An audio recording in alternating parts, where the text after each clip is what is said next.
Good morning, everyone. Thank you for coming to this Sunday service this morning. So just briefly, I'd like to introduce a Shinshu Shuka, which we sang this morning. So Shinshu Shuka is this is a song for, we are saying a Jodo Shinshu. Our sect is a Jodo Shinshu Honganji-ha sect. So, but under the Jodo Shinshu, there are, I would say, 10 different sects of Jodo Shinshu schools.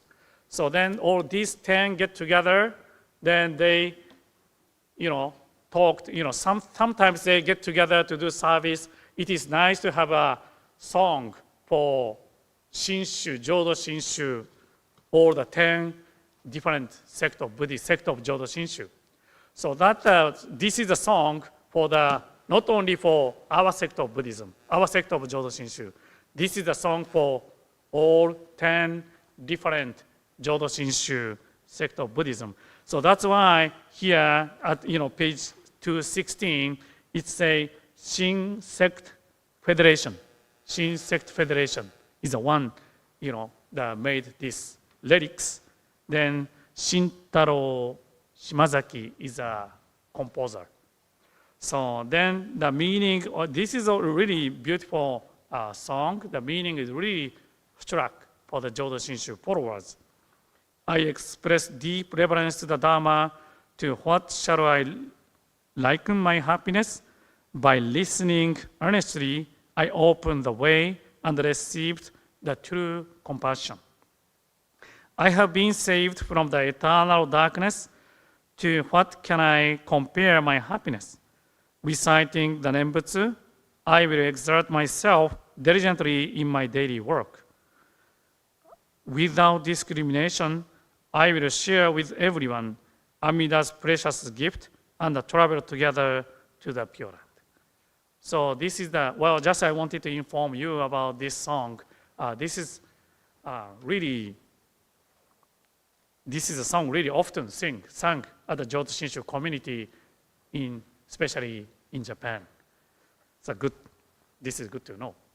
A couple days ago, 4 students came to visit our temple from the university college. So I think this is a kind of summer assignment to visit all different religious organizations. So they went to Koyasan Buddhist temple first, then they came to visit our temple. Of course, they are new to the Jodo Shinshu. I briefly explain, the history of Seattle Betsuin Buddhist Temple. Then also, because they're visiting all different Buddhist temples, I briefly explained about the Jodo Shinshu teaching. So then, of course, I think they are from the world religion class, but they are studying other religions as well as Buddhism. So they have some ideas of Buddhism.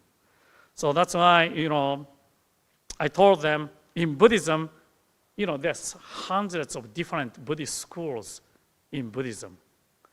So then one easiest way to understand the difference of all these different Buddhist sects, different schools, that's which sutra we follow. Which sutra we follow. So sutra means the teaching of Shakyamuni Buddha. Teaching of Shakyamuni Buddha.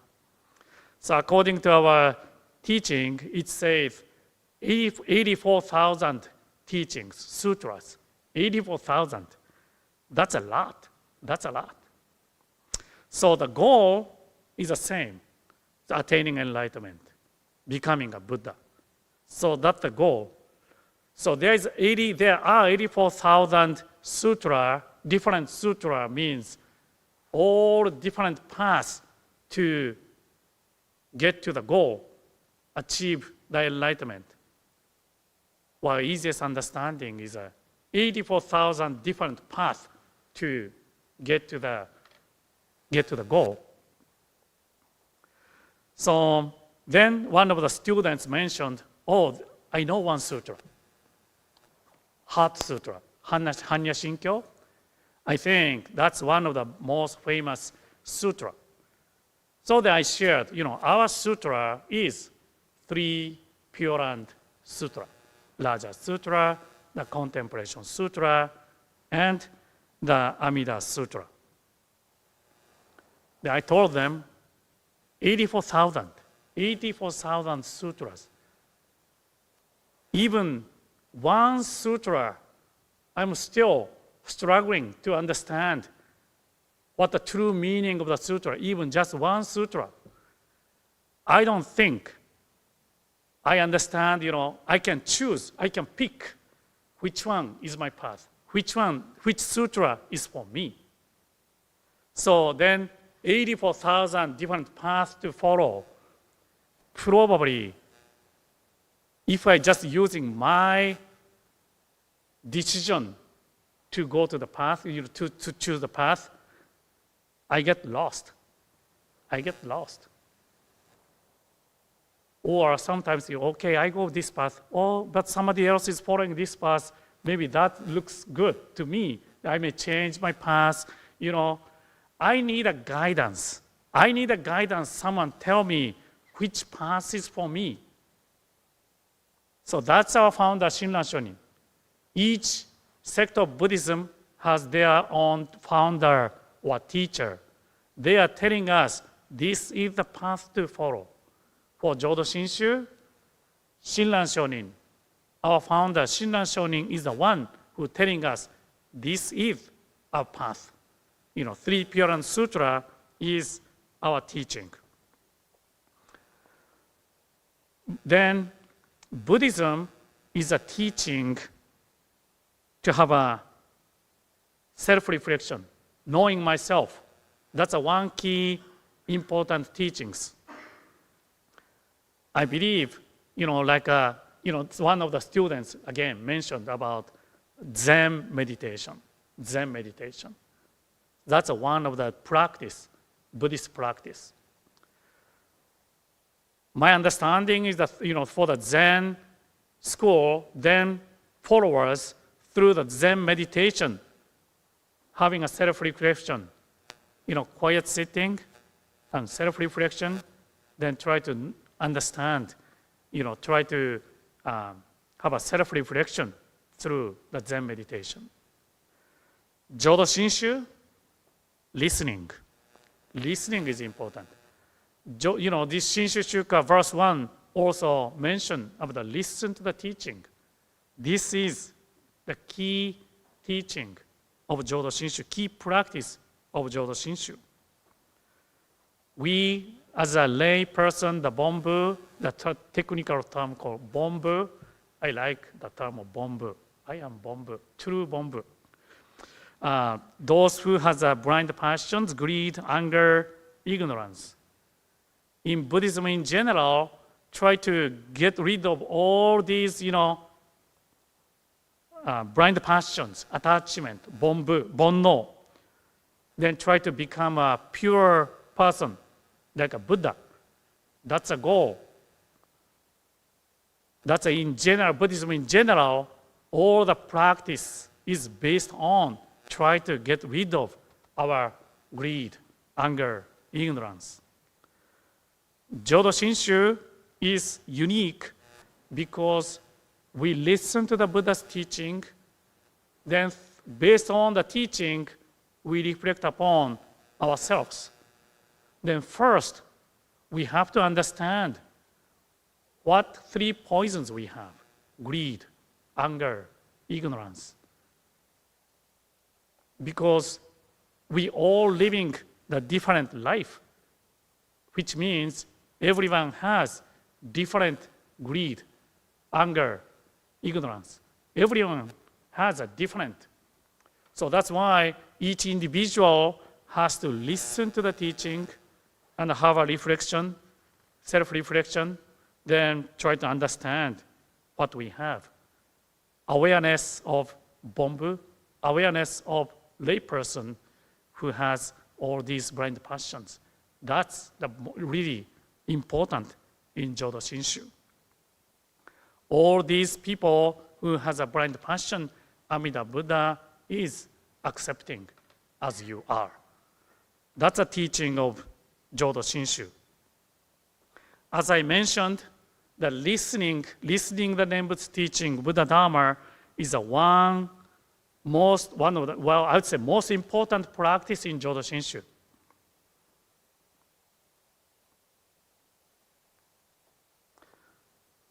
As much as I know, one Jodo Shinshu follower who really listened to the Shinran Shonin's teaching, she passed away. She passed away. Unfortunately, the accident. I was asked to do the pillow service. Because it was an accident, that was really sudden. Really sudden. So everyone, all the families, shocked, crying, lament. We chanted Shoshinge, sang Ondoksan, chanted Jusege. Through that experience, I really felt pillow service is really important. Really important. They cry together, hug each other, then, exchange their word. That was really important. They are surrounded by the family and friends. When I was looking at, when I was there at the pillow service, I remembered one story from Shakyamuni Buddha. That's a story of Kisa Gotami. That's a really famous stories. Some of you, most of you maybe know about this story, but Kisa Gotami is a mother, then she had a baby. But unfortunately, baby died. Suddenly, baby died. She tried to bring the baby back to life. So she visited all different people or maybe medical doctors, asked all different people. But of course, no one could do anything. No one could do anything.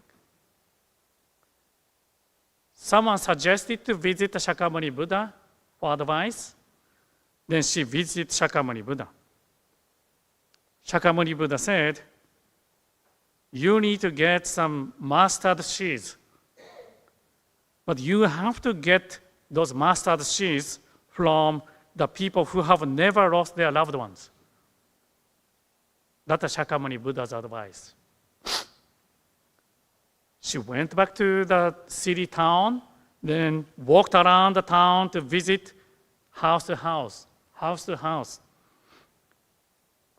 But whoever she visited, everyone, some point, they lost their loved one.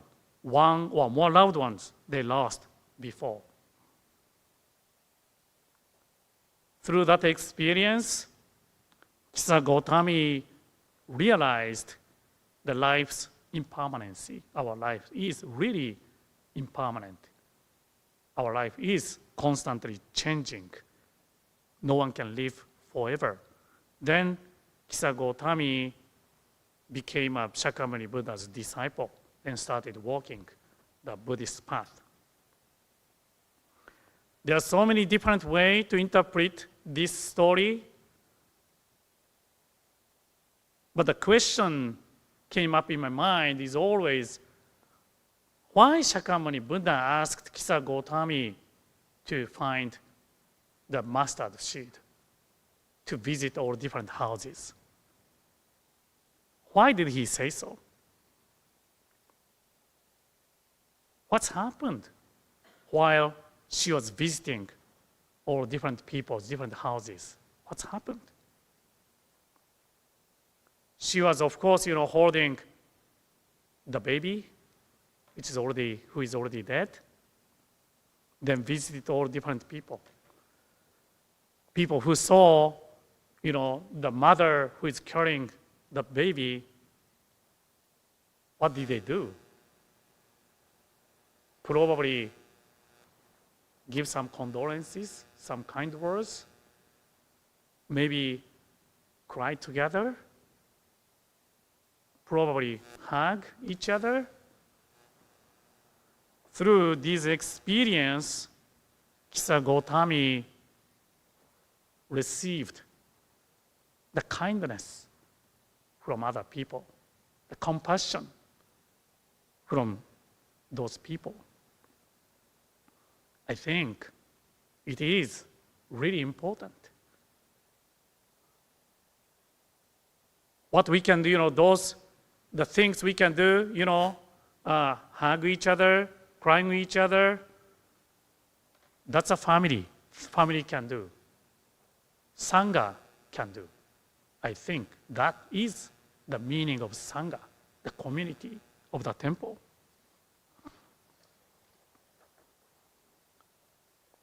Yesterday, in Japan time, August 9th at 11:02. Here in the US time, August 8th, 7:02 p.m., atomic bomb was dropped onto my hometown, Nagasaki. So this is kind of my personal commitment to a tradition. I ring the bell, 1 minute, for 1 minute. The time atomic bomb was dropped onto Hiroshima, the time atomic bomb was dropped onto Nagasaki. I go to the Bonsho Bell Tower to ring the bell for 1 minute. Now it is so convenient. I can watch through the YouTube. I can watch, the Hiroshima and Nagasaki's peace gathering, peace assembly, the official ceremony. Always, right after the bell ringing, Mayor of Nagasaki, Mayor of Hiroshima, Mayor of Nagasaki, they deliver their peace message. So, of course, yesterday was Day of Nagasaki, so Nagasaki's mayor delivered his message. In his message, he used the word from one survivor. He was the member of my family temple in Nagasaki, Mr. Katsuji Yoshida.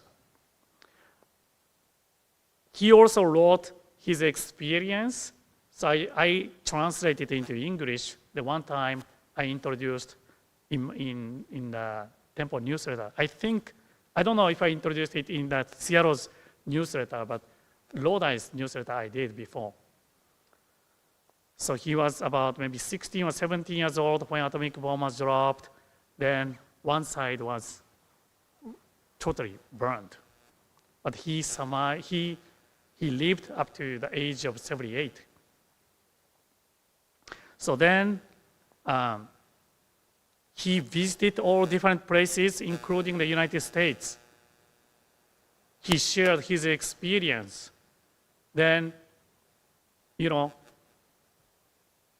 always he is using the same word to conclude his message. The word was, let me share in Japanese first. 平和の原点は人の痛みを分かる心を持つことです。平和の原点は人の痛みを分かる心を持つことです。The basis for peace is for people to understand the pain of others. The basis for peace is for people to understand the pain of others. I personally met him before. Then these words, my father was used to use a lot. So that's really stuck in my mind. When I made my business card, I decided to put this word on the back of my business card. The heart and mind to understand the pain of others, it is compassion in Buddhism. In Buddhism, we call it compassion, to understand the others' pain of others.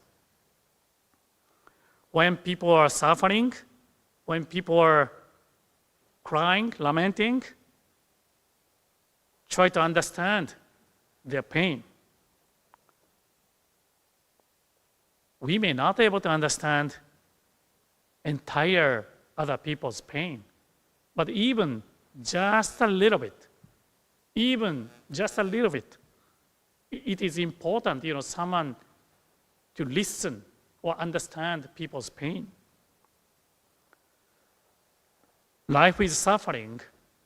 It is the teaching of Shakyamuni Buddhism, right? Our life is suffering. It is said. It is our life. We are all living the life which is said our life is suffering. To live our life of suffering, we need compassion. We need kindness. We need compassion. Because of the compassion, because we receive the compassion, we are able to live our life, which is impermanent. We listen to Buddha's teaching. We listen to Shakyamuni Buddha's guidance.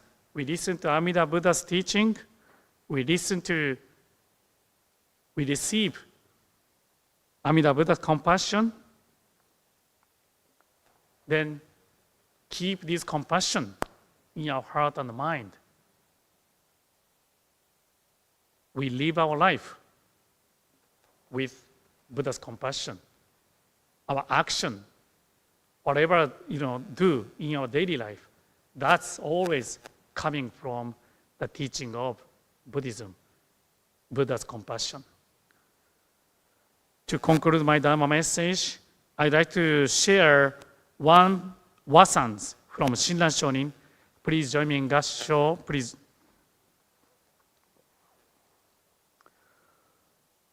When we reflect on the establishment of the vow, we find the Tathagata without abandoning sentient beings in pain and affliction, has taken the directing of virtue to them as foremost, thus fulfilling the mind of great compassion.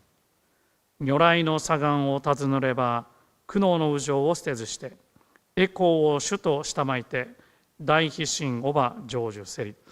ナモ阿弥陀仏、ナモ阿弥陀仏、ナモ阿弥陀仏、ナマンダ、ナマンダ。